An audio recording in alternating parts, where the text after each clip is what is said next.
Good morning, everyone. I hope you all had a successful day yesterday and you were able to access the materials that you needed for the things that we covered yesterday. I hope as well you were able to access the YouTube video. Just a couple of technical issues to talk about. First of all, a couple of you had told me that the audio in my YouTube videos is only coming out of the left channel instead of out of both. You may not have noticed it, but if you're listening with headphones or any other stereo speaker system, you would have noticed it. So I think I figured out what the problem is, and it should be fixed in the future. The other technical issue that some of you were having yesterday is that your documents either were not being printed properly, or some of you had said when you scrolled through the document on your computer that some of the diagrams were either missing or some pages were blank or things were jumbled. The reason for that is PDFs are not really intended to be viewed in Google Chrome. So when you're looking at your Google Drive in Google Chrome, or frankly in any other browser, and you double click on a file, your browser is going to take control and it's going to open that document for you, and it doesn't do a very good job. So to avoid those issues, what you need to do is you need to download the document onto your computer. Actually download a full copy and then open it with something that is dedicated to viewing PDF documents like Adobe Reader or Foxit Reader. There's a lot of free programs you can download for that. All right, today what we're going to be looking at is circular motion of charges in magnetic fields. This is a new topic. Yesterday we covered some review. This is lesson 30.01 and it's on page 2 of your handout. So before we get started, I want to spend some time here kind of catching us back up in terms of types of fields.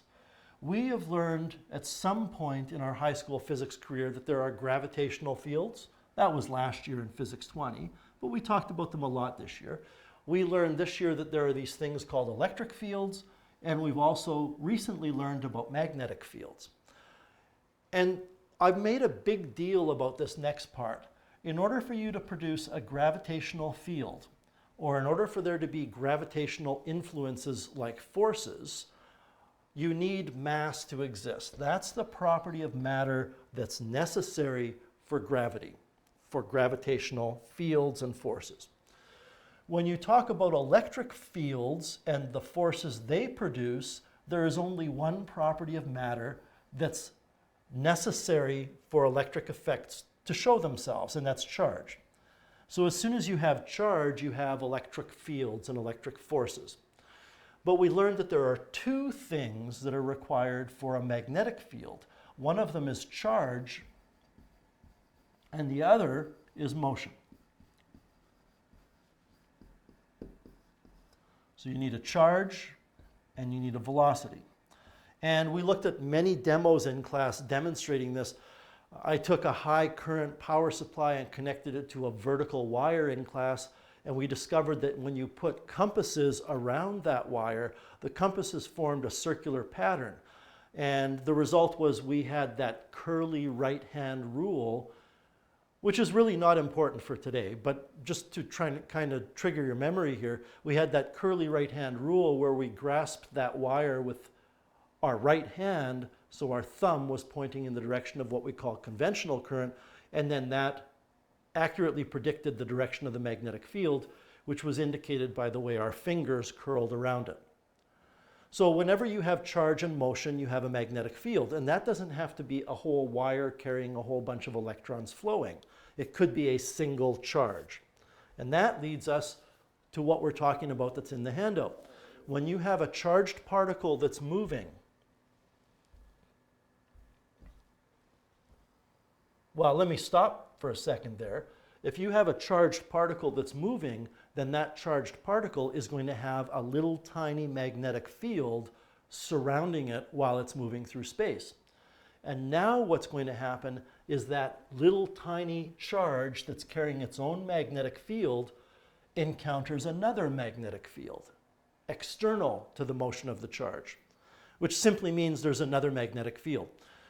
And the result is the particle experiences a force. We saw this in a demonstration in class where I had the cathode ray tube and you had the green dot at the front of the tube on the screen, and we learned that the reason the dot is there are electrons traveling from the back of the cathode ray tube towards you, and when they hit that screen is called a phosphorescent screen. When they hit the screen, they light up the screen. And we saw that when I moved a magnet towards that cathode ray tube, that dot, which is showing where the electrons land, moved. Sometimes, depending on how we oriented the magnet, sometimes the dot moved up or down or to the left or to the right. It doesn't matter, but it moved. And it turns out that the amount of magnetic force acting on each of those particles is Q times V times B. The direction of the magnetic force, so that formula I've just highlighted has nothing to do with direction. You'll notice that there's absolute value signs around the things that are labeled as vectors. In fact, this is a little bit lazy, but very often when I talk about this formula, I just write Fm equals QVB, because I'm just going to use the magnitudes of the things. Don't worry right now about that perpendicular symbol on the velocity. It's not important for today, although we have talked about it in the past. Now, if you want to determine the direction, then you're going to have to use the second right-hand rule. And this is going to be a little bit challenging for us because I can't show you the way I'm holding my right hand, but I'm basically holding it in the same way that you're seeing on this screen. When you hold your hand for the right-hand rule, the totality of your hand is flat. Everything about your hand is flat. Your fingers aren't curled up or curled down. Your thumb isn't bent away towards the ceiling or towards the floor. If I hold the palm of my hand facing the ceiling, my fingers are flat and my thumb is flat. And I also need to take my thumb and turn it so that it's at 90 degrees to my fingers. It doesn't look like it in this diagram, but this angle is 90 degrees. And when you point the fingers of your right hand in the direction of the magnetic field and your thumb in the direction of the motion of the charge, the velocity, if the particle that you're concentrating or focusing on is a positive particle, then the force is out of the palm of your hand. P for palm, P for positive. If the particle is negative, it's forced out of the back of your hand. So that's the rule. Now, let's talk about what happens when that magnetic force is the only force acting on the particle. So if the magnetic force is the only force acting on the particle, then the magnetic force is the net force acting on the particle. We've talked about this numerous times. I'm not saying there's two forces that happen to be equal. I'm saying there is one force acting on the particle, and it's due to magnetism. And since it's the only force, it's the net force. Net means add up all the forces in this context. And if there's only one, then the net force must be equal to that one force. Now, since Newton's second law says a net force will always produce an acceleration that's related to the mass, that means that there must be an acceleration. The charge is going to accelerate. And since there's an acceleration, there must be a change in the velocity. This is what acceleration means. So essentially, what we have is a net force producing an acceleration, but the definition of acceleration is a change in velocity. However, the direction of the force is always perpendicular to the direction of the motion of the charge. If you can, and you can actually try this, take a pencil and put the pencil in between your middle two fingers of your right hand and hold it so that your fingers are clipping the pencil and the pencil is pointing out of the palm of your hand. So again, you're holding a pencil in between the fingers of your right hand so the pencil is pointing out of the palm of your hand. Now, if you straighten out your hand while holding that pencil and you move your hand around through space, be careful, don't poke yourself in the eye, and you move your hand around in space, you will always discover that the force is always perpendicular to the way your thumb is pointing. If you move your whole hand, your thumb and the pencil move as one unit. And why that becomes important is if we had a charged particle, I'll just draw a charged particle here, and let's say that it's a positive charge. So we've got a positively charged object, and it's initially moving in this direction. So this is the velocity of the object. It's moving left to right. I'm going to ask everybody to use the right-hand rule now to predict the direction of the magnetic force on the particle in the field at this point in time. I'll remind you of something here. The magnetic field is indicated by those X's, and X in this context means into the page. So if you need to pause the video to work it out, do so now. What you should discover is the direction of the magnetic force is towards the top of the page. Now, that magnetic force is perpendicular to the direction of the motion. Just like the pencil, and I hope you're not still holding the pencil, just like the pencil is perpendicular to your thumb. And since that magnetic force, and if you're drawing this, you certainly don't need to draw what I'm about to. Since that magnetic force has absolutely has absolutely zero part that's to the right or to the left. There's no component of that force that is acting to the right or to the left. Then this vector, that's the velocity vector, cannot increase or decrease. The only way that object could speed up is if there's some force acting to the right, and there isn't. The only way the object could slow down is if there's some force acting to the left, and there isn't. So how does the velocity change if the magnitude of the velocity doesn't change? Well, the answer is the direction changes. Don't forget, velocity is a vector, and vectors have direction. So if the direction changes, the velocity changes, and that's considered an acceleration. And the end result is that rather than speeding up or slowing down, this charged particle is simply going to change direction. So it's going to be over here at some later point in time. And it will be traveling at this point in time in, well, let's just say in this direction. So now this is the velocity. And if you hold the fingers of your right hand in towards the paper, into the paper, and your thumb in this direction, your palm will be facing, generally speaking, in this direction. So the magnetic force now is changed direction, but it's still perpendicular to the velocity. There's still a right angle there. And the end result is that the particle is going to follow a curve, and that curve will be circular. So the result is that you get circular motion. Now, I've pretty much explained the first couple parts of this question by talking about this diagram, but this is all basically review. So now let's take a look at this specific example. And I have answered some of the parts here. We have ions. They happen to be negative ions.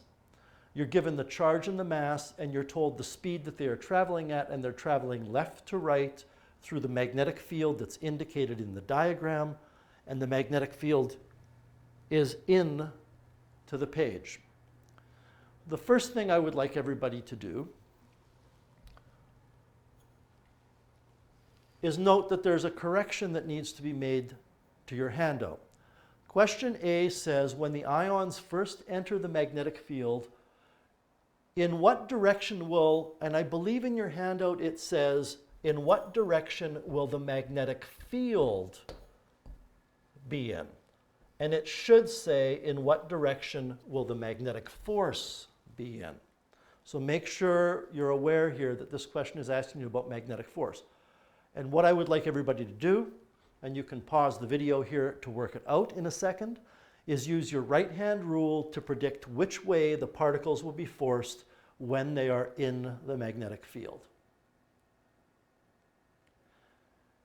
Okay, so hopefully you've paused the video, you've given it some thought, you've pointed the fingers of your right hand in towards the paper. You've pointed the thumb of your right hand at the same time towards the right of the paper. You've paid careful attention to the fact that it is a negatively charged particle. And if it's negative, the force is out of the back of your hand, which means the answer to this question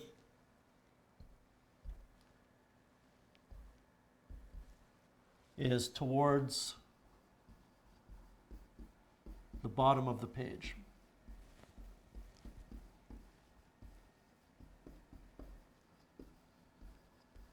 I don't think we want to avoid saying down. I don't know what down means. Down is very arbitrary. It depends on which way you're holding the paper. Down for you, if you're sitting at a table or a desk right now, down for you towards the floor would probably be into the paper. So we have to be specific and say towards the bottom of the page. Now, what is the path that it follows? Well, it follows a circular path. And it follows a circular path since the magnetic force is always perpendicular to the velocity. And we've already discussed that. So what's going to happen is when these particles enter the beam, when these particles enter the magnetic field, they're going to travel in a circular arc. And they probably won't complete a full circle before they leave the field, but this will be a circle. And where this is going today is circles have radii. There's a radius. And the question is, ultimately, how can we find that radius? But let's do this in stages. Develop a formula that can be used to determine the radius of curvature of the ions in the field. So the first thing I want to do is take you back to Physics 20. And I'm going to write a formula down on the board.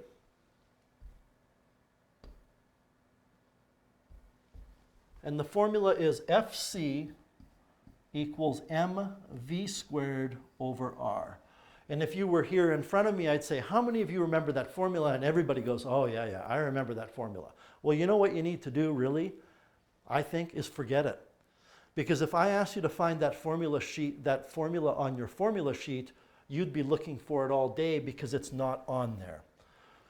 And it's not, I think it's better not to talk about centripetal force.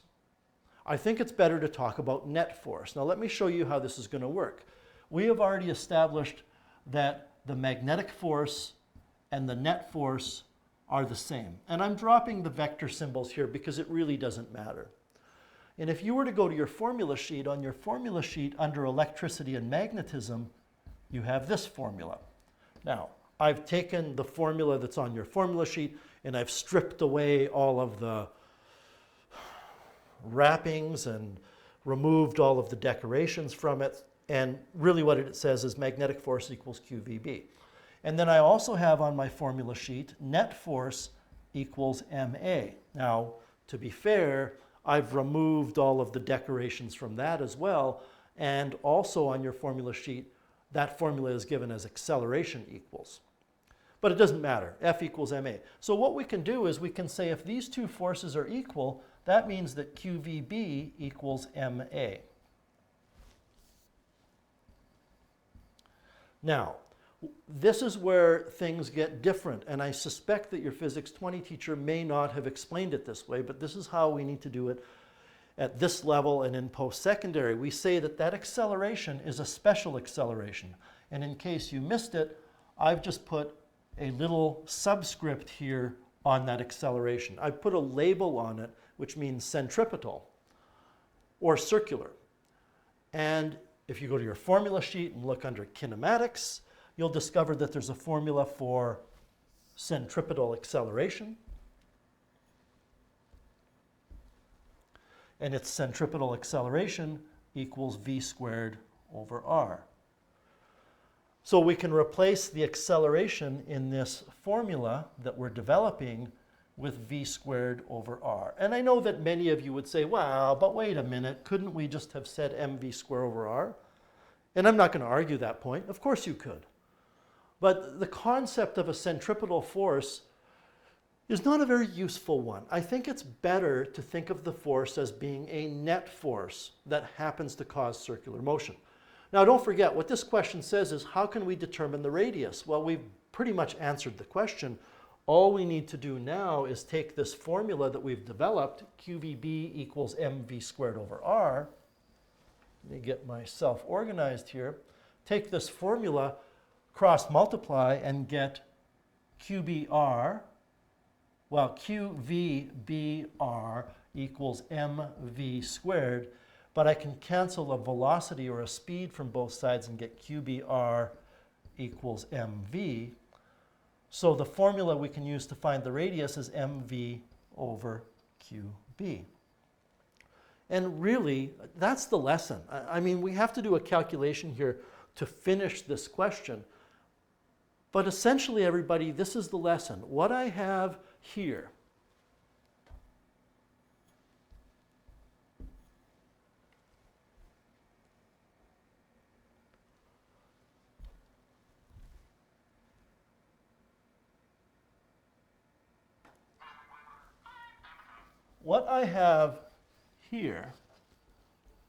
sorry, I should have turned off my phone, is the point of today's lesson. I've even, you know what, there's something even missing from it, and that's the line above, which is Fm equals Fnet.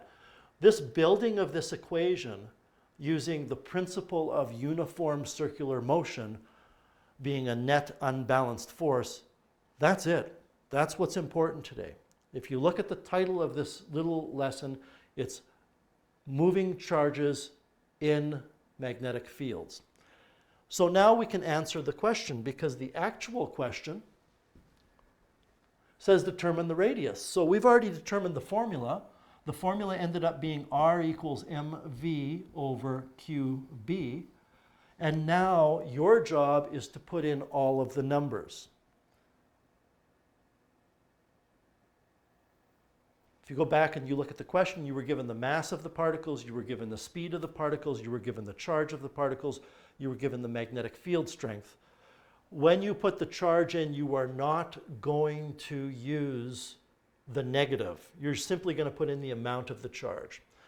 So I'm not going to spend time writing down a bunch of numbers here. I'm going to go back to the information in the question.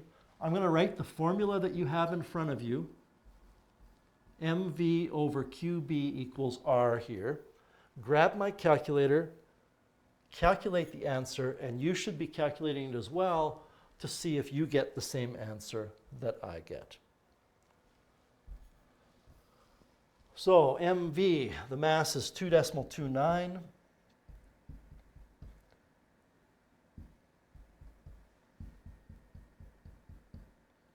Multiplied by 10 to the negative 26. Then we need to multiply by the speed. What was the speed here? The speed was 8.00 times 10 to the 4. Just turn off my phone, I'm sorry about that. 8 times 10 to the 4, and then I need to divide by two things. I need to divide by the charge, which is 4.8 multiplied by 10 to the negative 19, and I also need to divide by the magnetic field, which is 0.12. I'll just double check my entries here. You can certainly go divided by and then put a set of brackets and put the charge times the magnetic field. I think I've entered everything correctly. I just want to make sure. I don't want to finish a video off and publish it if there's a mistake, but I think it's okay. So I get that for an answer. If we take a look now at the actual question, I can record the answer. And you know what? We're pretty much done. The answer is 3.2 centimeters. I don't care about significant figures here. I guess I shouldn't be flippant about it. If we take a look at the information in the question, it looks like everything that we used had 3 significant figures. So our answer should have 3. So I'm going to say 3.18 centimeters. 3.18 multiplied by 10 to the negative 2 is 3.18 centimeters. 0.0318 meters, 100 meters, or sorry, 100 centimeters in a meter. So if we multiply that number by 100, we get centimeters. So that's the answer to the question. Your homework, the questions that I want you working on, there are 7 problems that are on the next page of your handout. And for all of these, what you're doing is you're starting off with this principle that says the magnetic and the net forces are equal. And not only are there, well, they're equal, and if they're equal, the magnitudes are equal. That has to be the case. But the bigger principle is that the forces are the same forces. What you do with that is you end up getting QVB equals M times A, and the acceleration is centripetal.